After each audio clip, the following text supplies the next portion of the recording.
ओम नमः सिद्धेभ्य।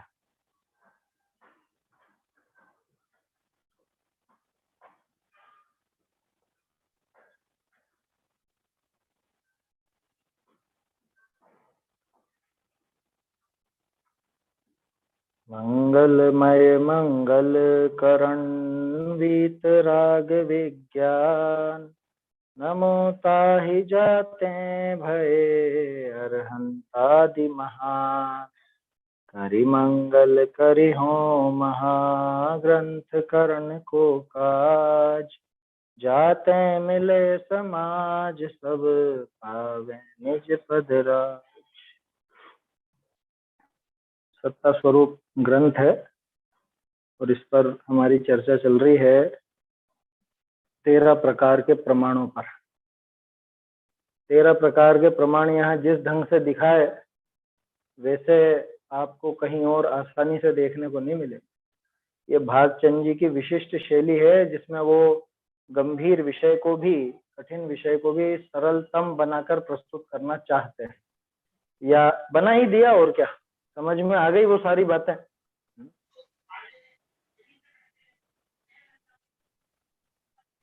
माइक अपना देख लिया करें सभी जन।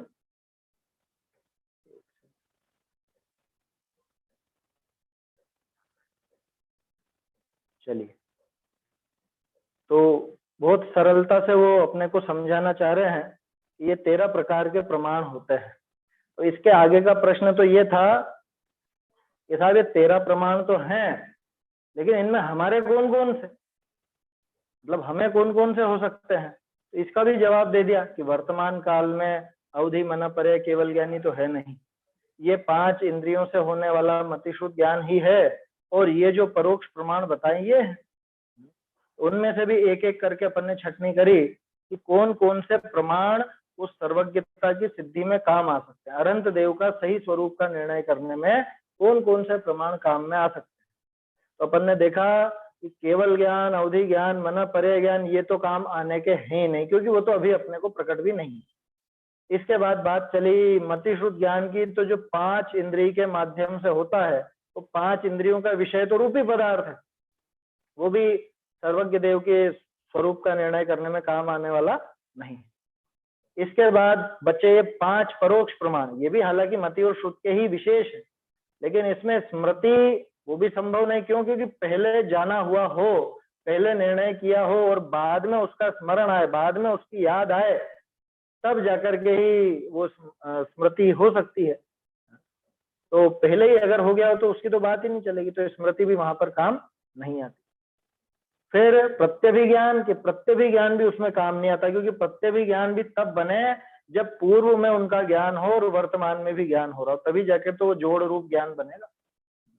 भूतकाल में जानी हुई वस्तु का और वर्तमान में जिसका अनुभव किया जा रहा है, जिसको जाना जा रहा है, उस वस्तु का, उनका ज्ञान का आपस में जो जोड़ होता है, जो मिलान किया जाता है, उसका नाम प्रत्यभिज्ञान। तो वो भी इसमें काम नहीं आएगा। आगम की बात करें तो आगम तो खुद ही सर्वज्ञ देव का वचन है। सर्वज्ञ देव के वचनों के आधार पर निर्णय करना, यही था ना आगम। आगम की परिभाषा यही देखी थी अपन। सर्वज्ञ देव के वचनों के आधार पर वस्तु का निर्णय करना, तत्व का निर्णय करना, उसका नाम आगम प्रमाण था।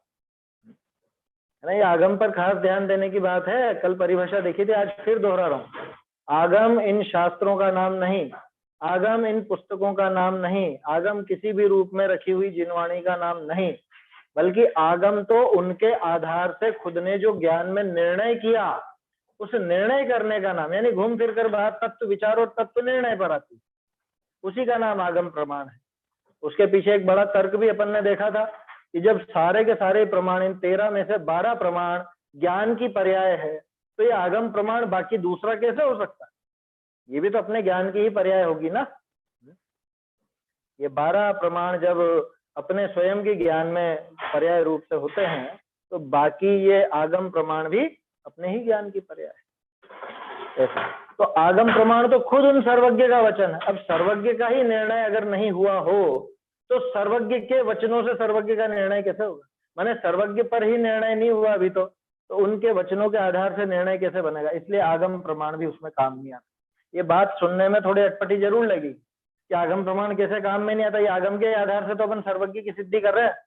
तो इसके लिए भागचंद जी ने पहले ही लिख दिया, सिर्फ शास्त्रों को पढ़ करके जो वहां पे परिभाषाएं दी है, विशेषण दिए अरंत के, और वैसा ही मान लेवे, वो भी सही निर्णय नहीं है, सही निर्णय वाला नहीं है। क्या कहा है यहाँ पर, वह भी अज्ञानी मिथ्या दृष्टि ही है। 2 लाइन पहले ही तो देखा था ना अपन, ये पैराग्राफ जो समाप्त हुआ था, लिखा था ना,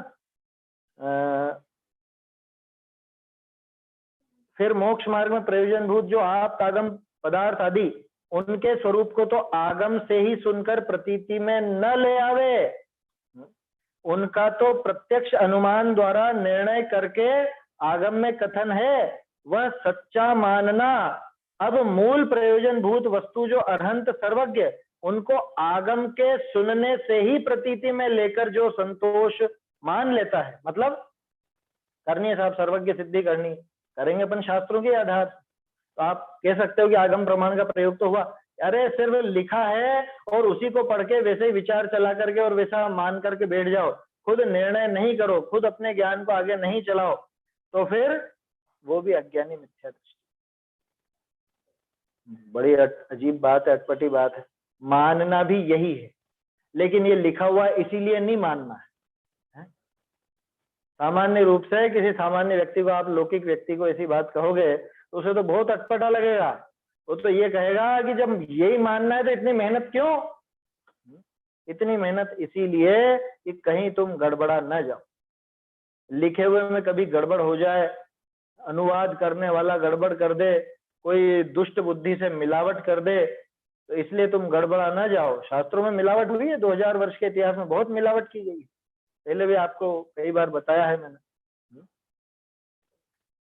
तो इसलिए क्या कहा कि मानना तो यही है, लेकिन पहले अपने तर्क अनुमान प्रत्यक्ष प्रमाण इत्यादि से निर्णय करके और फिर आगम में लिखी हुई बात को स्वीकार कर। मूल प्रयोजन भूत वस्तु का तो ऐसे करना, बाकी में तो आगम से मान लेना। सुमेरु 1,40,000 योजन का है तो 1,40,000 योजन मान लेना, है ना। ढाई द्वीप 45 लाख योजन है तो मान लेंगे, ठीक है, कोई दिक्कत, वो तो आगम के आधार से मान लेंगे। तो क्या कहा, मूल प्रयोजन भूत वस्तु कौन, अरहंत सर्वज्ञ। देव शास्त्र गुरु तो धर्म के आधार हैं, धर्म के ठिकाने हैं, इनमें शिथिलता रखने से धर्म के अन्य अंग कैसे सधेंगे, लिखा ना टोडरमल जी साहब ने, ऐसी बात यहाँ पर। अब मूल प्रयोजन भूत वस्तु जो अरहंत सर्वज्ञ, देखो अरहंत और अरहंत देव की सर्वज्ञता, ये मूल प्रयोजन भूत वस्तु है मोक्ष मार्ग प्रकाश, मतलब मोक्ष मार्ग में। मोक्ष मार्ग का अगर वर्णन देखो तो वो शुरुआत ही अरहंत देव से हुई, इसलिए उनका निर्णय तो जरूरी है, अनिवार्य है, आया समझ।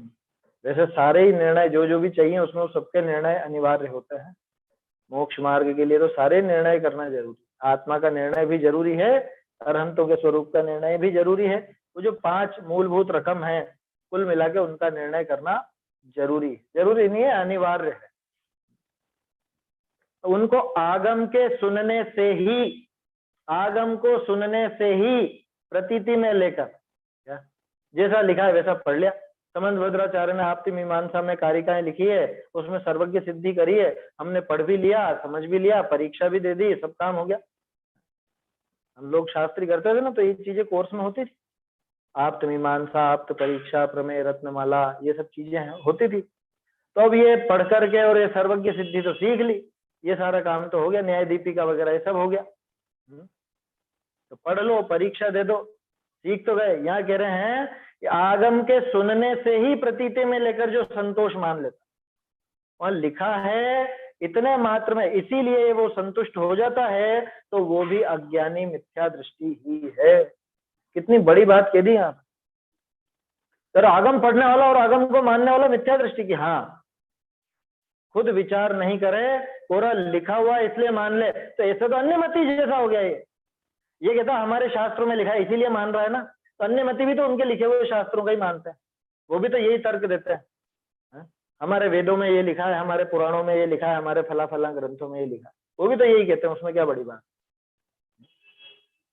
तुम तुम्हारे शास्त्रों का लिखा हुआ मान रहे हो, वो उनके लिखे हुए शास्त्रों का मान, अंतर क्या है। इसलिए विचार करना और निर्णय करना जरूरी, निर्णय ज्यादा है, क्योंकि विचार तक भी पहुंच जाता है लेकिन निर्णय तक नहीं पहुंच। भागचंद जी ने तो शुरू से इस बात पर जोर दिया ना, ये सब काम भी करे लेकिन तत्व विचार नहीं करे तो ये सब फेल, और निर्णय नहीं निकाले तो वो तत्व विचार भी, शुरू में ही आ गई थी ये बातें। तो इसलिए यहाँ पर हमको बहुत हमारा दिमाग साफ रखना चाहिए कि लिखा हुआ है इसलिए ही नहीं मानेंगे। वो लिखा हुआ है वो बात तो सही है, लेकिन कैसे है खुद का दिमाग भी चलाना, अध्यवसाय करना, अनध्यवसायी नहीं होना। आगे बहुत प्रेरणा देंगे, अब तुम प्रमाता बनो, ऐसा वाक्य आएगा क्या? अब तुम समझो, जानो, अपने ज्ञान का प्रयोग करो, ये मनुष्य का दिमाग मिला है, ज्ञान मिला है, इसको व्यर्थ में मत गवाओ। क्या कहा? जो अरहंत सर्वज्ञ उनको आगम के सुनने से ही प्रतीति में लेकर जो संतोष मान लेता है, माने इतनी सी पद्धति में संतुष्ट हो जाता है, तो वह भी अज्ञानी मिथ्या दृष्टि ही है। क्योंकि अरहंत सर्वज्ञ का निश्चय होने में आगम प्रमाण का अधिकार नहीं। लो, ये भागचंद जी ने बहुत दम भर करके ये बात बोली है समझ, खूब ताकत लगाई उन्होंने। अरहंत सर्वज्ञ का निश्चय होने में आगम प्रमाण का अधिकार नहीं है, गजब हो गया। तो बच्चों को आप सर्वज्ञ का स्वरूप दिखाते हो, किससे दिखाते हो? आगम से ही तो दिखाते हो। अरहंत देव कैसे हैं किससे पता चलता? आगम से ही तो। और आप खुद तो कहते हो, आप मतलब अपन सब वो सामने वाला ये कहेगा, आप ही तो कहते हो शास्त्रों के बिना किसी का भी स्वरूप नहीं जान सकते, इसलिए शास्त्र पढ़ो, शास्त्र पढ़ो। अरे भाई, वो प्राथमिक भूमिका के लिए कहा जाता है, प्रारंभ वहीं से होगा और पढ़ना पड़ेगा, इसकी मना नहीं है। ध्यान रखना, शास्त्र नहीं छुड़ाए जा रहे हैं, शास्त्रों को पढ़ने की तो प्रेरणा ही है। लेकिन यहाँ पे बात यह है कि अरहंत सर्वज्ञ का निश्चय होने में उनका स्वरूप कैसा है ये उस शास्त्र में पढ़ तो लोग है, लेकिन उसका निश्चय करा देगा क्या वो शास्त्र? शास्त्र से निश्चय नहीं होगा, शास्त्र से वो निर्णय नहीं होगा, निर्णय तो तुझे खुद ही करना पड़ेगा। वो एक है ना, समझ ऊर्ध्वर कहत गुरुवर, आत्मचिंतन की घड़ी, समझना खुद ही पड़ेगा, भाव तेरे बह रहे, ऐसा है, ऐसी पंक्ति है उसका। अरहंत सर्वज्ञ का निश्चय होने में आगम प्रमाण का अधिकार नहीं है। स्वरूप बताने में, पढ़ने में, सुनने में, बोलने में, उसमें तो भले आगम काम आएगा, लेकिन निश्चय करने में तो वो तो खुद का ही काम है, उसमें आगम प्रमाण काम नहीं आता। माने जो 13 प्रमाण बताए हैं, इन 13 प्रमाणों में से आगम प्रमाण उसमें काम नहीं आता, दूसरे भी नहीं आते।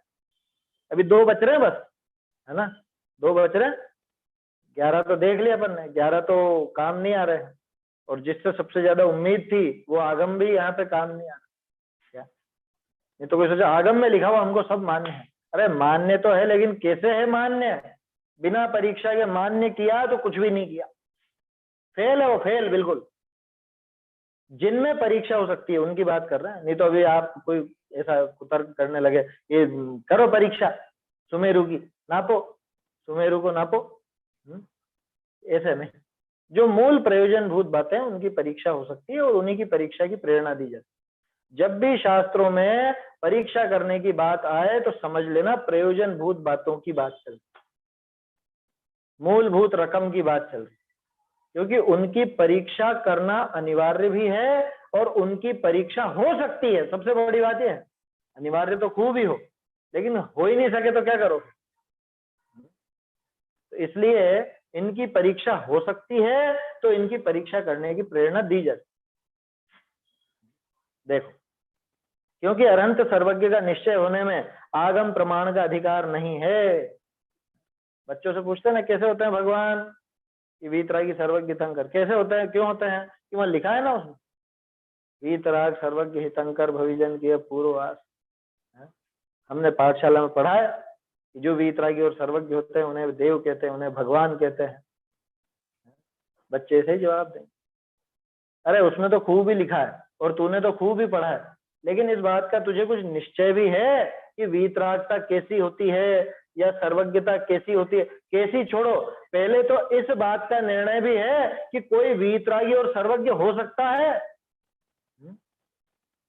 कोई वीतरागी हो भी सकता है क्या? ये दिमाग में अपन सोचो तो सही, सर्वज्ञता संभव भी है क्या? क्योंकि अभी सामने वाला कहेगा नहीं नहीं कुछ नहीं होता, सर्वज्ञ और तुमने देखा कभी, न मैंने देखा ना तुमने देखा, फिर किस बात का सर्व। हालांकि ये तर्क पहले आ चुके हैं, है ना, ये बात आई ना, पहले आई तो थी, सामने वाले ने कुतर्क करे थे कि हमको तो सर्वज्ञता का ज्ञापक प्रमाण नहीं मिला आज तक, हमें सर्वज्ञता को बताने वाला प्रमाण मालूम नहीं पड़ा। तो इसलिए इन बातों का निश्चय करना बहुत जरूरी, अनिवार्य है, और उनके निश्चय में आगम प्रमाण का अधिकार नहीं है। फिर किसका अधिकार है? क्या तो दो ही बचते हैं, तर्क और अनुमान। तर्क अनुमान में बहुत विशेष अंतर नहीं, वो तो अनुमान के अंदर तर्क गर्भित होता ही है, बिना तर्क के अनुमान होता नहीं, क्योंकि अनुमान किस युक्ति के आधार पर हुआ, क्या तर्क लगाया गया उसमें,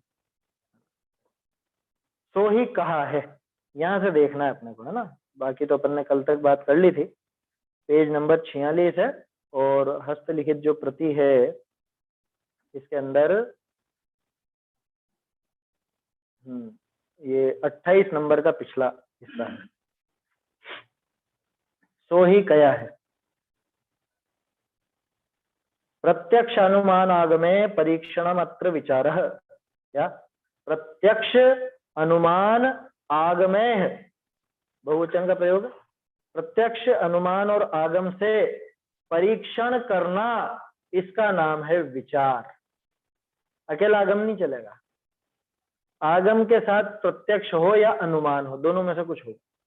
प्रत्यक्ष और अनुमान के द्वारा आगम में लिखी हुई बातों का परीक्षण करना, परीक्षण तो अनुमान के द्वारा ही होगा, युक्ति लगाई जाएगी, तर्क लगाया जाएगा, अथवा प्रत्यक्ष से होगा तो प्रत्यक्ष में तो सामने रूबरू हो, उसका नाम यहाँ पे प्रत्यक्ष होता है। तो प्रत्यक्ष और अनुमान से आगम की कही हुई बातों का परीक्षण करना यहाँ पर विचार है, इसका नाम है विचार। जो अपन कहते हैं ना तत्व विचार, विचार करो साहब, विचार करो। क्या है विचार? कि विचार प्रत्यक्ष और अनुमान के द्वारा आगम की कथित वस्तुओं का, आगम कथित बातों का विचार करना, निर्णय करना, उसका नाम विचार। देखिए आगे का पढ़ता हूं मैं, मिलान कीजिएगा। ज्या प्रत्यक्ष अनुमान का आश्रय सहित आगम में लिखी हुई प्रयोजन भूत रकम तिनकी परीक्षा करना ताका नाम विचार है। जो सर्वज्ञ का स्वरूप है सो तो मूल प्रयोजन भूत रकम है, ताते इसका केवल आगम के ही आश्रय प्रतीति किया नियम करी प्रयोजन सिद्धि न हुई। हाँ, नियम से प्रयोजन सिद्धि नहीं होती। देखो यहाँ पे आपको नीचे एक फुटनोट मिलेगा छपी हुई पुस्तकों में, वहां दे रखा है, खरड़ा प्रति में नियम करी प्रयोजन सिद्ध ना हुई, जो अभी मैंने कहा, और ऊपर नए द्वारा ही केवल प्रयोजन सिद्ध नहीं होता, ये बात नहीं बैठेगी। नए द्वारा नहीं, वो नियम ही था, है ना, नियम से ही, है ना, केवल इसके आश्रय से, केवल आगम में लिखा हुआ इस बात के आश्रय से। देखो आगम के ही आश्रय प्रतीति की या नियम करी प्रयोजन सिद्धि न हुई, ताते सर्वज्ञ देव का साचा निश्चय करना है, तो पहले नाम लक्षण आदि आगमते सुने, पीछे अनुमान करी निश्चय करना योग्य है। सो कैसे करिए? सो कहिए है, पहले तो प्रमाण, प्रमाता, प्रमाण, प्रमेय, प्रमिति, इनका स्वरूप ठीक करी, पीछे तुमको सर्वज्ञ का निर्णय करना इष्ट है, तो तुम तो प्रमाता बनो, और 13 प्रमाणनी में, एक सेकंड, ये तो अगला पैराग्राफ आ गया, चलो कोई बात नहीं, यहां तक देखते हैं। इसमें जो एक वो सुधार है, सुधार तो क्या उसको उन्होंने खुद ने ही लिख रखा है, नीचे जो खरड़ा प्रति का लिख रहा है, खरड़ा मतलब मूल प्रति है। अब ये जानकारी लेनी पड़ेगी कि इनको ये मूल प्रति कहाँ मिली, क्योंकि अगर ये मिल जाए तो अपना बहुत काम हल हो जाएगा। खरड़ा प्रति में पूछेंगे, देखें इनसे संपर्क करेंगे किसी न किसी, क्योंकि ये जो वाक्य लिखा है परीक्षा करने से नए द्वारा ही केवल प्रयोजन सिद्ध नहीं होता, ये वाक्य तो बन ही नहीं रहा, ये तो किसी भी तरह से नहीं बन, नए द्वारा ही केवल प्रयोजन सिद्ध नहीं होता, ये तो है भी नहीं, यहाँ पे भी नहीं है हस्तलिखित, सीधा सा है कि उसकी प्रतीति किए बिना परीक्षा करने से, नहीं कुछ छूट गया इसमें, इनका केवल आगम के ही आश्रय प्रतीति किया, आगम के ही आश्रय प्रतीति करने से नियम से प्रयोजन की सिद्धि नहीं होती। ये यूं आएगा वाक्य। इसमें लिखा है केवल आगम के आश्रय में ही, एक तो आगम के आश्रय में के स्थान पे से कर लीजिए, आगम के आश्रय से ही उसकी प्रतीति किया, प्रतीति किए बिना नहीं है, ये प्रतीति करने पर, एक सेकंड, ये तो वाक्य क्या बनाया, जो सर्वज्ञ का स्वरूप है वह तो मूल प्रयोजन भूत वस्तु है, इसलिए केवल आगम के आश्रय से ही उसकी प्रतीति किए बिना परीक्षा करने से नियम से प्रयोजन की सिद्धि नहीं होती है ना। और यहाँ है अपने मूल प्रयोजन भूत रकम है, ये तो आ गया। कहते हैं इसका केवल आगम के ही आश्रय प्रतीति किया, यानी प्रतीति करने पर,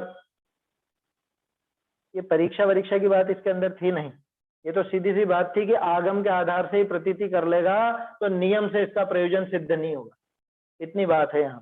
तो ये वाक्य किस तरह से बनेगा, इसलिए केवल आगम के आश्रय से ही उसकी प्रतीति करने पर, ये जो एक काम करो आप, तो ये किए बिना परीक्षा इतना कट जाएगा, अपना आप वाक्य सही हो जाएगा।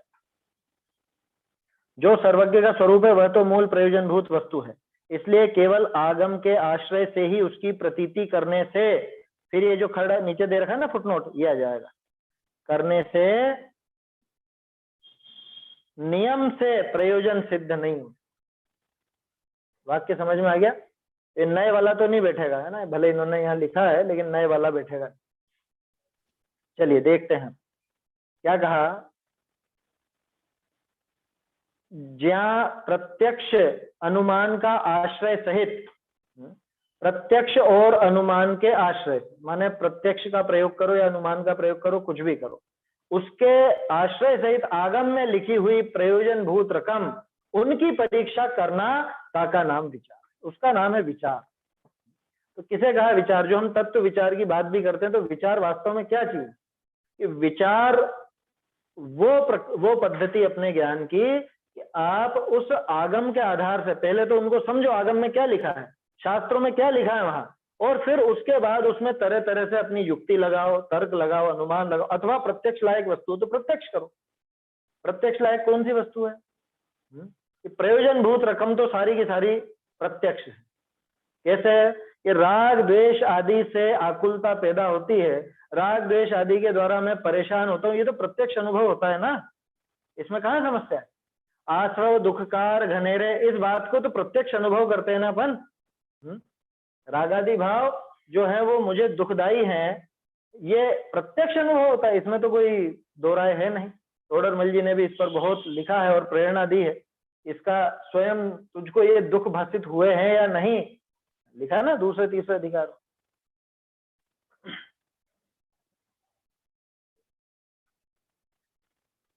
मना कर देना इनसे। चलिए देखिए क्या कह रहा था मैं, कि वहां जो प्रयोजन भूत रकम है उनका तो प्रत्यक्ष अपन अनुभव कर सकते हैं, है ना। प्रयोजन भूत रकम कौन कौन सी? वही 5 बातें जो तोडरमल जी ने हाईलाइट की हैं, हर बार एक बार और दोहरान कर लेते हैं। आप लोग करेंगे? किसी को याद हो तो बताइए। अरे 5 चीजें हैं बिल्कुल सीधी सीधी। सबसे पहली बात तो देव शास्त्र गुरु, सबसे पहला नाम तो देव शास्त्र गुरु है ना, इसमें तो कोई समस्या है ना। देव शास्त्र गुरु 3, ये ऐसे 3 रत्नत्रय है ना, माने मोक्ष मार्ग, रत्नत्रय बोल दो या मोक्ष मार्ग बोल दो, एक ही बात। फिर 7 तत्व, फिर मुझको हितकारी और अहितकारी भाव, सबसे खास वही लगता है मुझे हितकारी अहितकारी भाव, और स्व और पर, है ना, निज और पर का जो भेद है, भिन्नता है, इसको इन सारी बातों का निर्णय करें। ये निर्णय करना बहुत जरूरी है। क्यों? क्योंकि ये मोक्ष मार्ग में प्रयोजन भूत रकम है। रकम, भागचंद जी ने तो रकम शब्द का ही प्रयोग किया है। क्या कहा? जो सर्वज्ञ का स्वरूप है सो तो मूल प्रयोजन भूत रकम है, ताते इसका केवल आगम के ही आश्रय प्रतीति किया नियम करी प्रयोजन सिद्धि न हुई। नियम से नहीं होने वाली। बोलो, अगर ये यूं भी लिख देते हैं कि भाई सिर्फ आगम के आश्रय तू प्रतीति करेगा तो तेरा प्रयोजन सिद्ध नहीं होगा, लेकिन उसके साथ नियम से तेरा ये प्रयोजन सिद्ध नहीं होगा, ये बात यहां पर लिख। नियम से तुझे सिद्धि नहीं होने वाली है। क्यों नहीं होने वाली है? क्योंकि तूने तो सिर्फ लिखे हुए को वैसा का वैसा मान लिया, उतने मात्र पर तूने विचार किया और सोचा कि हाँ भाई ऐसा ही स्वरूप है सब। यहाँ कह रहे हैं कि जब तक उसके साथ अपना प्रत्यक्ष अनुमान नहीं लगाओगे तब तक वो प्रतीति सच्ची नहीं हो सकती। इसलिए भले ही आगम में लिखी हुई बात माननी है, लेकिन उस आगम में लिखी हुई बात को प्रत्यक्ष और अनुमान द्वारा हमारा विचार चलाना चाहिए, उस बात पर अपना विचार चलना चाहिए। जो सर्वज्ञ का स्वरूप है सो तो मूल प्रयोजन भूत रकम है, चाहते हैं इसका केवल आगम के ही आश्रय प्रतीति किया नियम करी प्रयोजन सिद्धि न। नियम से प्रयोजन की सिद्धि नहीं होगी। कौन से प्रयोजन की? वही सुखी होने का प्रयोजन, मोक्ष का प्रयोजन, जो भी नाम आपको लेना हो, वो प्रयोजन की सिद्धि नहीं हो सकती। तो क्या करें साहब कि ताते हैं सर्वज्ञ देव का साचा निश्चय करना। अब विषय चालू हो रहा है अपना, है ना? अब बारीकी रखें सभी थोड़ी सी। ताते हैं सर्वज्ञ देव का निश्चय करना है कि नहीं करना है, पहले तो ये निर्णय करें। क्यों? ठीक है, चल रहा है जैसा चलने दो। रोज अपने को क्या करना, देखो अपने को झगड़े में नहीं पड़ना। रोज अपन भगवान के दर्शन करते हैं, पूजा करते हैं, भक्ति करते हैं, ये सब काम करते हैं। भगवान ने जो बातें कही शास्त्र में वो पढ़ लेते हैं, और क्या चाहिए इससे? तो पहले तो खुद के मन को टटोलना पड़ेगा कि हमको वास्तव में सर्वज्ञ की उनका स्वरूप समझना है भी या नहीं, सर्वज्ञ देव का सच्चा निर्णय, सच्चा निश्चय करना भी है या नहीं। अगर करना है तो अब आगे की पद्धति बता। सो पहले नाम लक्षण आदि आगमते सुने, पीछे अनुमान करी निश्चय करना योग्य। पहले तो आप नाम वगैरह सीख लो, लक्षण वगैरह सीख लो, है ना? ये बिल्कुल वही पद्धति है, टोडरमल जी ने बताया था ना। टोडरमल जी ने क्या, न्याय ग्रंथों में भी आता है, उद्देश्य, लक्षण, निर्देश और परीक्षा, ये शब्द सुने होंगे आप लोगों ने पहले। तो सबसे पहले तो तुम नाम सीखो। अरहंत है, अरहंत के और क्या नाम की? सर्वज्ञ हैं। और क्या विशेषण क्या होता है? वीतरागी हैं, 18 दोषों से रहित हैं, अनंत चतुष्टय वाले हैं, और तरह तरह की बातें। शाम को वो विषय चल रहा है ना अपना, द्रव्य अरहंत और भाव अरहंत। वो द्रव्य अरहंत में पूरी की पूरी बाहर की बातें आ रही, तो अरहंत का वो वास्तविक स्वरूप है या नहीं है, भाव अरहंत कैसे होते हैं, वो सारी बात वो समझो। पहले नाम सीखो, लक्षण आदि से सुनो, मतलब लक्षण आदि ये सारी बातें आगम से सुनकर पीछे अनुमान करी निश्चय करना योग्य। पहले आप आगम से पढ़ो, सुनो, ये तो जरूरी है, इसके बिना आगे का काम नहीं होगा। बात यह है कि इतना पढ़ना और सुनना ही कार्यकारी नहीं है, बात यह है। तो पढ़ लो, सुन लो, लेकिन उसके बाद अनुमान करी निश्चय करना योग्य है। अनुमान से उसका निश्चय करना योग्य है। देखो 13 प्रमाणों में से कौन सा प्रमाण काम आया? अनुमान काम आया। अनुमान से, अनुमान में सारी बातें शामिल हो गई, तर्क, युक्ति वगैरह। सो कैसे करिए, सो कहिए। कैसे करें, पूरी पद्धति बता रहे हैं। देखो कि पहले तो प्रमाता, प्रमाण, प्रमेय, प्रमिति। बहुत से लोगों ने शब्द पहली बार सुने होंगे। अगर पहली बार सुने हैं तो भी इसको थोड़ा सा समझिए। अपन कौन है, अपन किसका प्रयोग करते हैं, क्या काम होता है, ये सारी की सारी पद्धति। देखिए, सो कैसे करिए सो कहिए है। पहले तो प्रमाता, प्रमाण, प्रमेय, प्रमिति क्या चीज है? आपको इन शब्दों का दूसरा रूप बताता। ज्ञाता, ज्ञान, ज्ञेय और ज्ञप्ति। समझ में ही बात? 3 नाम है इनके। प्रमाता बोलो, ज्ञाता बोलो या माता बोलो, एक ही बात है। माता भी कहा जाता है, माँ धातु से बना वो माँ वाला माँ नहीं आया, समझ में? माता, प्रमाता, माता और ज्ञाता, इन तीनों का एक है। क्या है ये? जानने वाला, है ना? प्रमाण का जो प्रयोग करे वो प्रमाता, ज्ञान का जो प्रयोग करे वो ज्ञाता, मान का जो प्रयोग करे वो माता। मान भी कहा जाता है, प्रमाण भी कहा जाता है ना, कंफ्यूज नहीं होना उसके अंदर। हालांकि वो मान शब्द का, माता शब्द का प्रयोग आपके बहुत कम देखने में आएगा। ज्यादातर प्रमाण या ज्ञान, प्रमाता या ज्ञाता, यही शब्द ज्यादा देखने को मिलता। तो प्रमाता माने जो प्रमाण का प्रयोग करे, जो जाने, उसको प्रमाता कहते हैं। सीधे शब्दों में कहें तो जीव। और जीव की क्यों तीसरे की बात करो, अपनी बात करें अपन कि हम हैं वो प्रमाता, हमें जानना है ना सर्वज्ञ देव का स्वरूप। दूसरा प्रमेय, प्रमेय माने ज्ञेय, ज्ञेय बोलो, मेय बोलो, प्रमेय बोलो, एक ही बात है।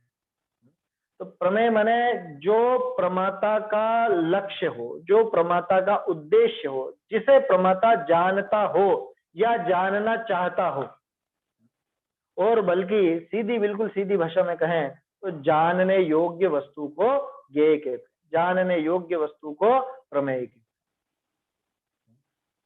समझ में आ रही है बात? प्रवचन सार जी में एक बहुत विचित्र परिभाषा है इसकी, है किसी को ध्यान? पहले भी शायद मैंने उल्लेख करा हो आप लोगों के सामने। उसमें एक परिभाषा ऐसी आती है कि जो ज्ञान में निमित्त बने उसे ज्ञेय कहते हैं। ज्ञान में निमित्त बने उसे ज्ञेय कहते हैं। गजब हो गया। अगर प्रमेय ही नहीं, मतलब ज्ञेय ही नहीं हो तो ज्ञान जानेगा किसको? तो ज्ञान में ज्ञेय भी निमित्त बनता है ना, वो प्रकरण अलग है और उस तरह की परिभाषा वहां पर है। देखो, प्रमेय माने ज्ञेय है ना, मेय भी कहते हैं, प्रमेय भी कहते हैं, ज्ञेय भी कहते हैं। फिर है कुछ चीज रह गई शायद, प्रमाण रह गया ना, प्रमाण। प्रमाण, ज्ञान, मान, अभी ये तो समझाने की जरूरत नहीं। प्रमाण क्या चीज है, ज्ञान क्या चीज है? कि ज्ञान वो है जिससे ज्ञाता जानता है। आप इसको ऐसे समझ सकते हो, जो विभक्तियां होती है ना, कर्ता, कर्म, करण, संप्रदान वगैरह, तो ज्ञाता वो तो कर्ता, माने प्रमाता वो तो कर्ता, ठीक है।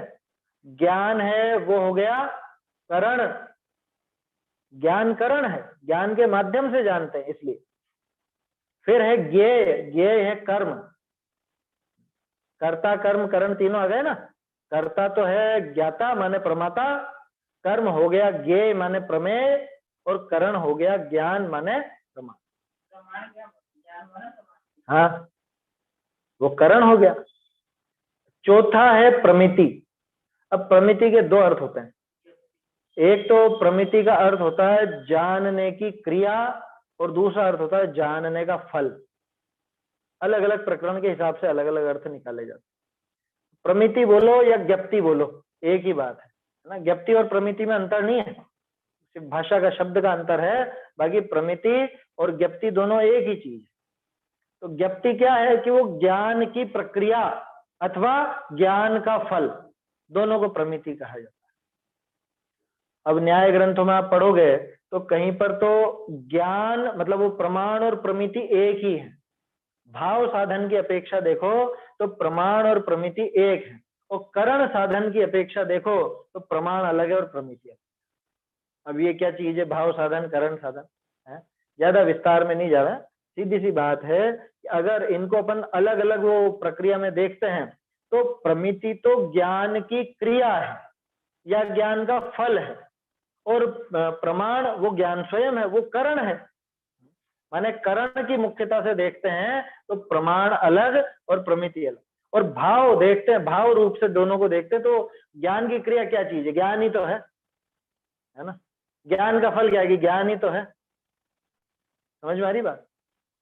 खैर, आप वो करण साधन, भाव साधन याद रह जाए तो अच्छी बात है, नहीं भी हो तो कोई विशेष बात नहीं। यहाँ पे ये चार नाम सबसे पहले आप समझ लो कि प्रमाण माने ज्ञान, प्रमाता माने ज्ञाता, प्रमेय माने ज्ञेय, और प्रमिति माने ज्ञप्ति।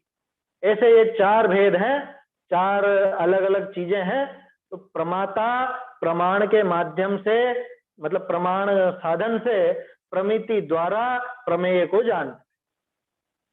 समझ में आ गया? हम कौन है इस पूरे प्रकरण में? सर्वज्ञ देव का निरूपण चल रहा है ना, सर्वज्ञ देव के स्वरूप का निर्णय करना है। तो हम कौन है? कि हम तो प्रमाता, प्रमाता है ना।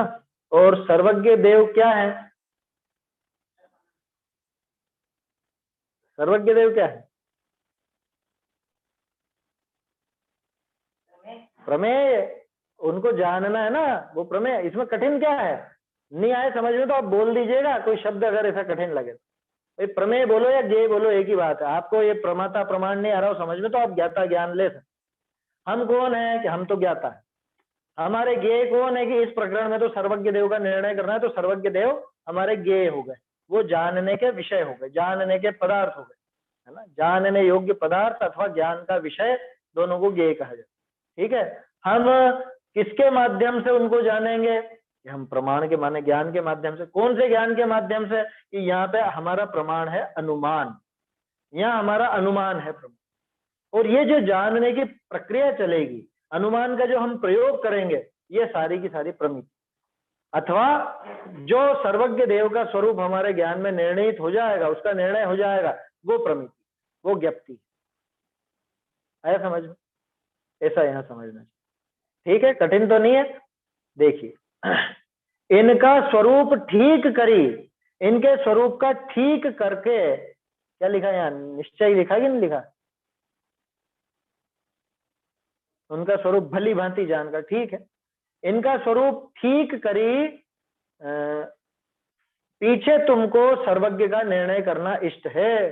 पहले इनके स्वरूप को समझो और उसके बाद फिर सर्वज्ञ देव का निर्णय करना तुमको इष्ट है। ये चार बातें समझ में आ गई। अभी अपने को प्रेरणा दे रहे हैं। क्या प्रेरणा दे रहे हैं? देखो, तो तुम तो प्रमाता बनो। कैसे मीठे से समझा रहे हैं, बिल्कुल एकदम मीठी भाषा, कि भैया अब तुम प्रमाता बनो।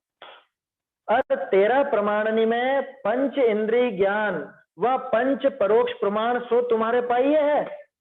सो लौकिक कार्यनी में तो तुम इनको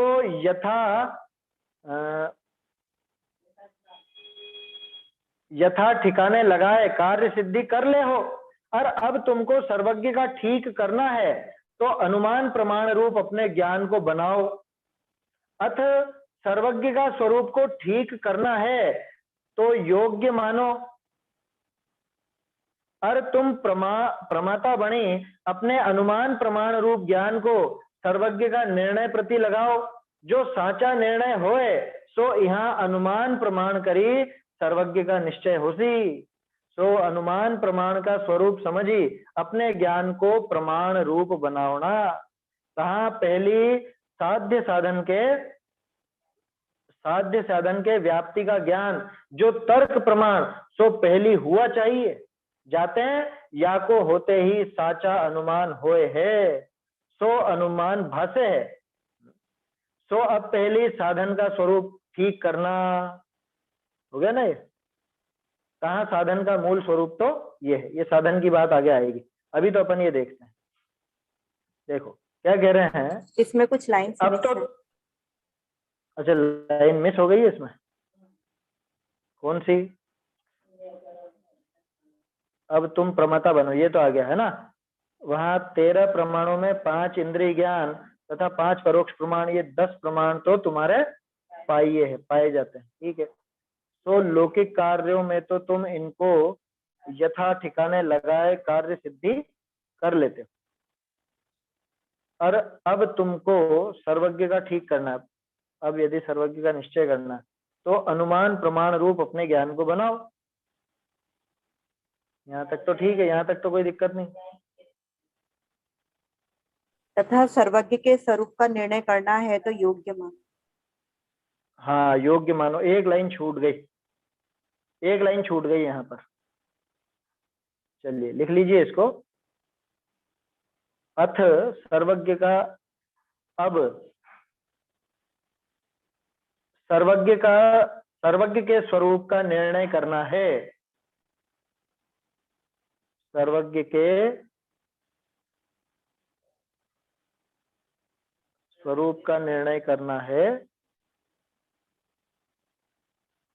तो योग्य मानो।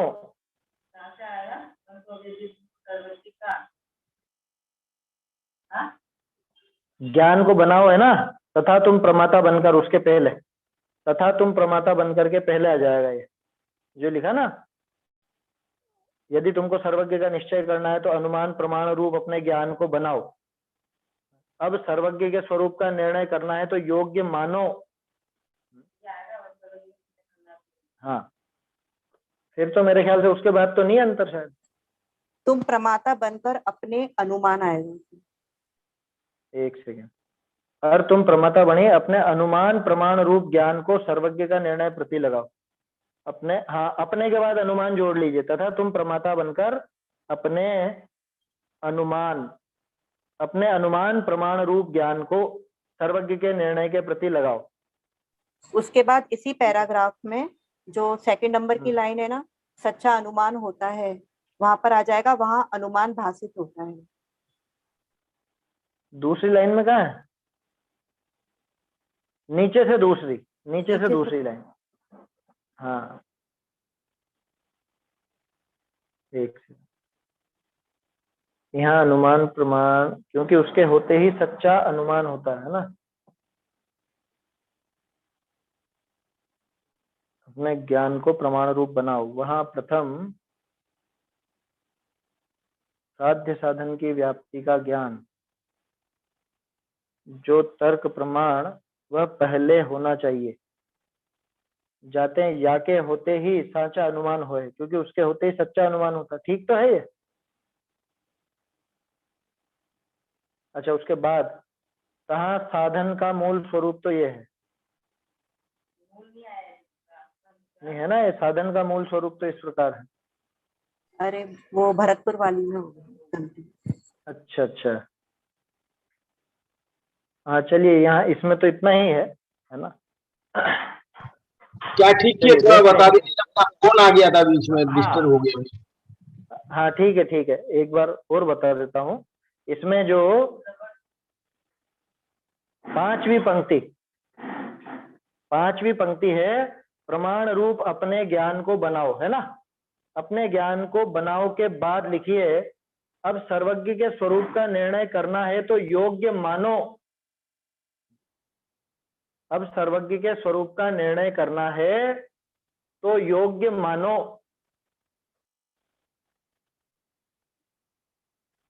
ठीक है?